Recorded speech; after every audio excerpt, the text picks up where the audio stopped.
आज हनुमान जयंती कार्यक्रम मंदिर तैयारी होने मन रही और जे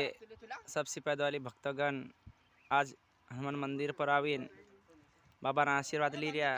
और बाबा दरबार में राखीन हनुमान बाबा मंदिर पुताई करने चालू कर देता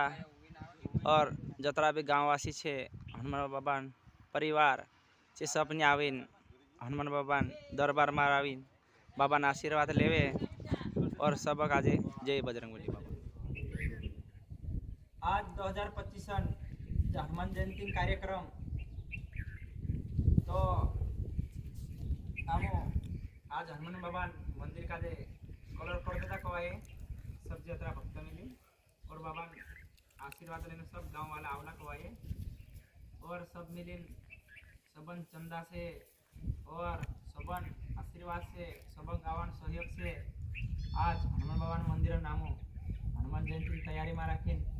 पुताई कर देता सब मंदिर का कलर कर देता और दरवाजो कलर कर देता और जतरा जे छे ततरा आखा उपस्थित छे और